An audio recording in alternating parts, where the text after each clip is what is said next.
It's Phil Berger with Infill.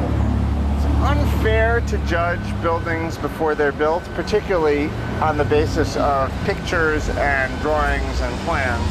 But I actually have high hopes for Mod. If you take a look at what they're showing, which you probably can't see on the screen behind me, it looks pretty slick, and it looks like something that doesn't... Oh, we can't see it. Can't see it. The thing I like about it is that it doesn't look anything like an attempt to do something historic. It's really unabashedly modern, and it is, to my mind, what this neighborhood needs is less red brick and more things that look like they were built in the 21st century. Even the red brick things mostly look like they were built in the 21st century, but without a lot of thought. And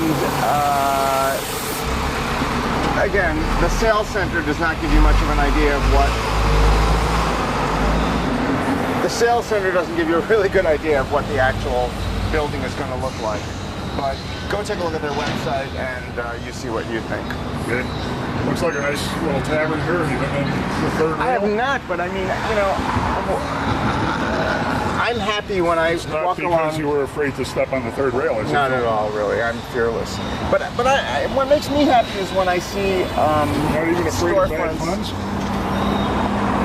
I never use them, and like Infill.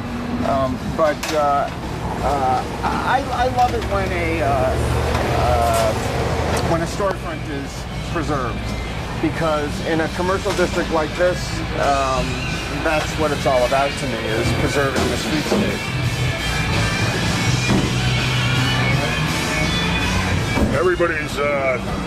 Everybody's got a dog bowl.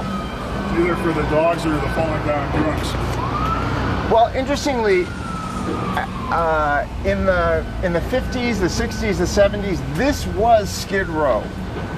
There were many of these buildings had single-room occupancy hotels above them, and these were really, really divey bars where really they were just known as wino bars.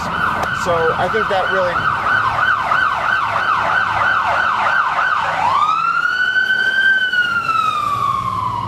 characterized the neighborhood for many years. I think the SRO tradition hasn't fully died out, Phil. From what I understand, a lot of these condos have yuppies doubled up and tripled up, renting to roommates trying to afford the carry. Yeah, but they're not cage construction. So, but you know what? It's interesting. Let's take a look at the building behind us here, which is, to me, a typical anonymous West Loop building, and I think really kind of typical of what's wrong with the neighborhood.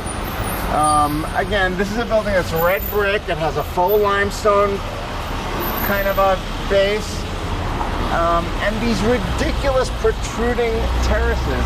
It's interesting to me how many people actually have barbecues and chairs and tables outside, but I really think it's doubtful that many people actually use these.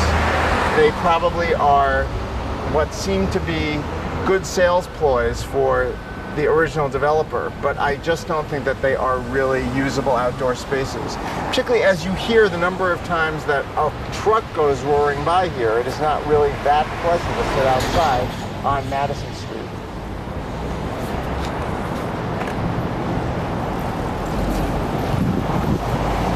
Yet, as you pointed out before, they sell. So, no accounting.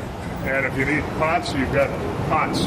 Convenient. Well, again, this was, when this was Skid Row, it was the area for all the restaurant equipment and store fixtures. And there are still vestiges of that, obviously. Look at those pots, Phil. That's enough to make you drool, isn't it?